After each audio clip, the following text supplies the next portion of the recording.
Well, I was very relieved to hear that Larry's going to be making some closing remarks, because for a minute there I was thinking that after all we've heard today that the last word was going to go to a couple of schlubs like us, so I'm very grateful, Larry, that you're following up. This morning we learned a lot about some of the basic science that's being done around rare diseases. And we heard that with rare diseases, because they have not been studied very much, it's often back to basics. And so that got us to thinking about some of the epistemological underpinnings of basic science. For example, the Austrian philosopher Karl Popper, as many of you know, introduced the notion of falsifiability. And he said that we all know that a theory has to be verifiable, but it also has to be falsifiable. That is, there has to be some conceivable set of circumstances that would prove it false.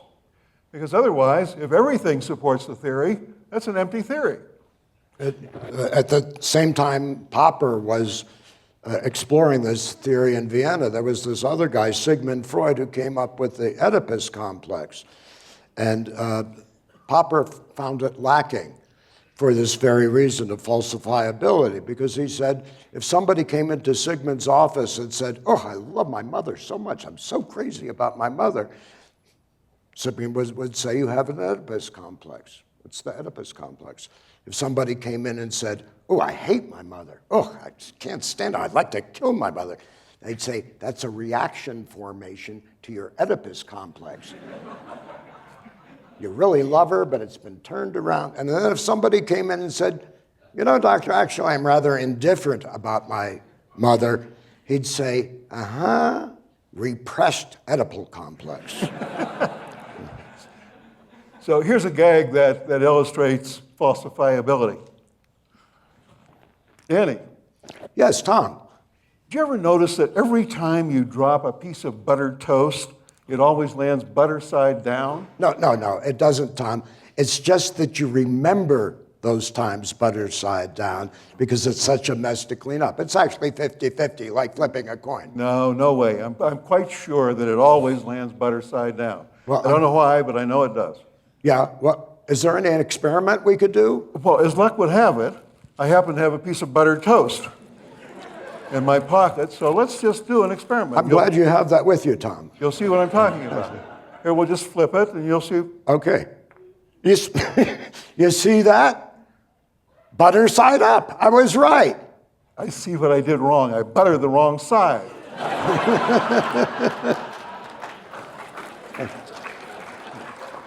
There's falsifiability for you. Okay. Then the next question is, what exactly do we mean by empirical observation? You know, the first thing we think of is observation by sight, looking through the microscope, looking through the telescope, looking at dials and gizmos. But some experiments actually involve other senses other than sight, and those experiments often lead to very different conclusions because, of course, they're based on very different experiences. A case in point, if I can find my prop.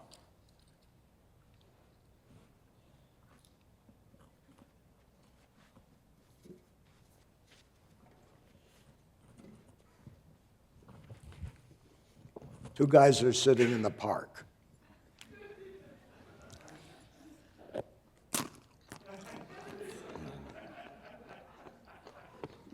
Say, friend, I can't see you, but I can hear you enjoying your lunch. What is that you're eating? It's matzah. It's Passover. I'm Jewish. What do you think it is? Matzah? What's matzah? Well, it's here. Try some. Oh, thank you.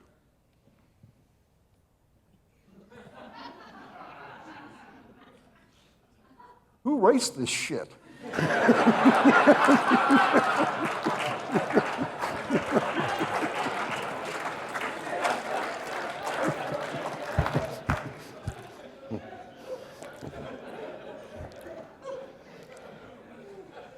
Okay. Then there's every researcher's least favorite law, the law of unintended consequences. For example, obviously, there's Heisenberg's uncertainty principle. Heisenberg said that sometimes the very observation of the phenomenon can change the phenomenon itself, an unintended consequence of carrying out the experiment. Hey, Tom, how are you?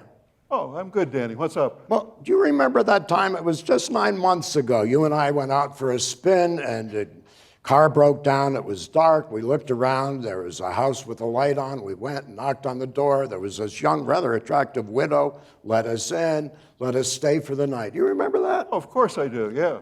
Yeah. Did you happen to pay that widow a visit during the course of the night? Oh, geez. Yeah, Danny, I did. I did pay her a visit. And did you happen to give her my name?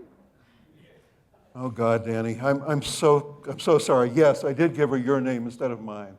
Why? Well, because she died and left me $1 million.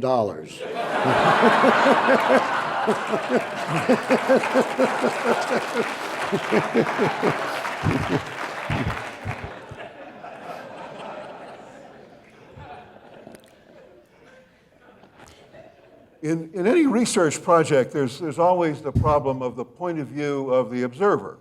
You know, we can be pretty sure, for example, that an experiment will have a very different meaning to the researcher than it does to, say, the lab animal.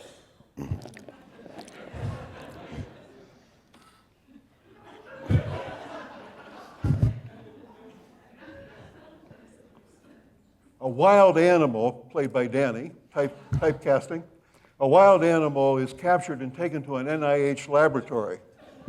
Geez, where am I? Boy, it stinks in here. What? Hey, relax, pal. Welcome to the laboratory. You're going to like it here. I've lived here all my life. I was born here. Relax. You're going to love it. This is a terrible life you're leading. This is a terrible life you're leading. Oh, look, one of those NIH idiots left the cage door open. Let's make a run for it. Oh, no, pal. I've never been out of this laboratory. It feels unsafe. I'm not going. No, come along. I'm going to show you times like you've never had. Okay. Now look over here. We got lettuce, a whole field of lettuce. Eat, enjoy yourself. Lettuce. Yeah. So you like those? And over there, carrots. Oh, my God. Eat all those carrots. Oh, I love it. Ooh. And over there, an entire warren of lady bunnies. Lady bunnies? Yes, we're just hot to hop. They spend the entire night enjoying the company of the lady bunnies. But come dawn, you know, I want to thank you, pal. I've enjoyed the evening, love the lettuce, love the carrots, love the lady bunnies, but I got to get back to the lab. What the hell for? I'm dying for a cigarette.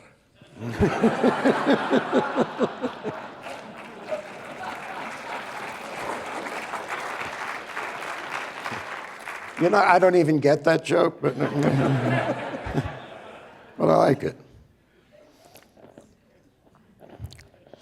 Finally, we looked at the philosophical underpinnings of a couple of basic scientific distinctions.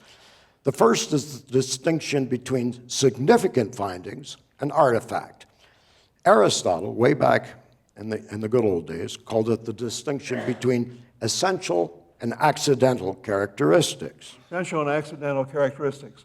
So he said, an example of an essential characteristic would be Socrates was essentially rational. It was part and parcel of who he was. It was part of his essence. So if you came across a person that you thought was Socrates, and it turned out you were talking to somebody who was irrational, you weren't talking to Socrates, because Socrates was essentially rational. But he said Socrates also had some accidental characteristics. He had a snub nose.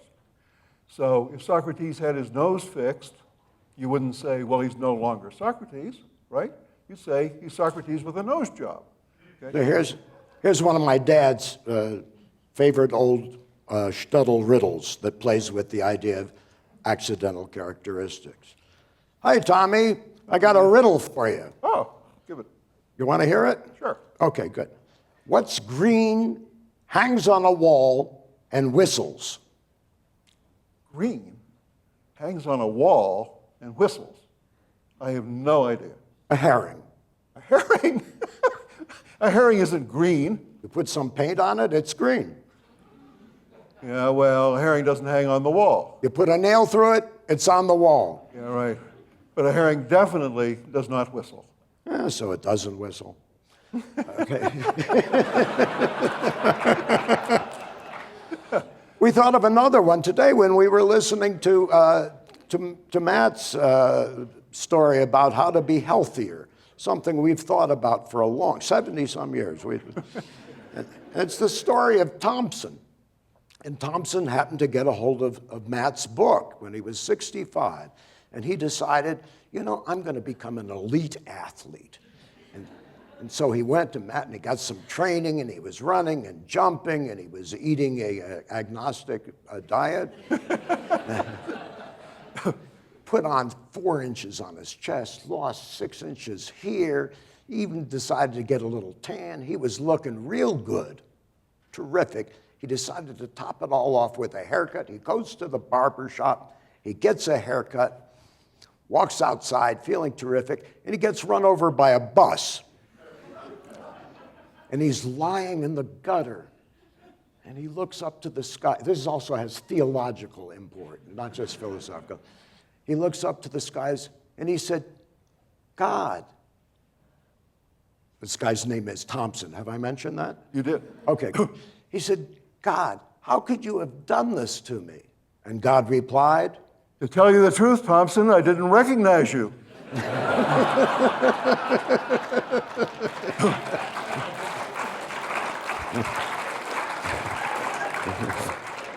So Thompson knows that he's still essentially Thompson, or he wouldn't have asked the question. We know he's still essentially Thompson, or the joke wouldn't work. The only character in the joke who doesn't know he's essentially Thompson is God. So much for omniscience. yes. Okay. The other basic distinction that we looked at was Kant's distinction between analytic and synthetic statements. And this has to do actually with the purview of science. Because Kant said there are 2 kinds of statements, analytic and synthetic. Analytic statements are statements that are true by definition. All horses are animals. You don't need to do any science to see whether that's true or false. You just have to look up horse in the dictionary. In fact, if you came across something that you thought was a horse, and it turned out not to be an animal, you haven't made a scientific discovery, you've just discovered something that isn't a horse. So that's an analytic statement. And it's similar to what we were just talking about, Aristotle's essential and accidental characteristics. But Kant was talking about language, about words. What would be an analytic statement and what would be a synthetic statement, something that adds new information that isn't contained in the definition. So synthetic statements, as Danny just said, are, by contrast, statements that usually have to be verified a posteriori, after experience, after empirical observation. Okay? So he said, well, there are a couple exceptions to that. But in general, 99.9% of the time, the only way to verify or falsify a synthetic statement is to do some science. Okay, so here's a gag. We were so happy when we found this gag that illustrates the distinction between analytic and synthetic statements. It's an elaborate gag, but do bear with us. Costume change. A man goes into a tailor shop to pick up a made-to-order suit, a bespoke suit that he has just had made for himself. Yes, this always reminds me of my first day at Harvard in 1957, when somebody gave me this advice. They said, dress British, think Yiddish.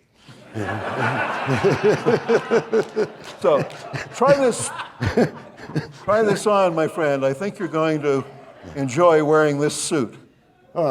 Thank you. I've spent a lot of money on this. I hope I look British. Okay. Oh my God, that suit is you. I love it. I love it. Are you kidding me? Look at this. The sleeves are way too long. No. Just hold your arms up like this. Hold this arm up like that. Perfect. Love it. Yeah, but now it rides up on the back of my neck. It looks terrible. That's easily fixed. Just tilt your head back, like keep the arms up, tilt the head, good. Yeah, now the back of the coat is hanging over my fanny there. Not if you bend over at the waist, but slightly to the left. Okay. Thank you so much. Please give my name to your friends. As the guy walks out of the shop, 2 passersby see him go by. And one of them says, oh my God, look at that poor deformed man. My heart goes out to him. The other guy says, yeah, but his tailor's a genius. He fit him perfectly with that suit.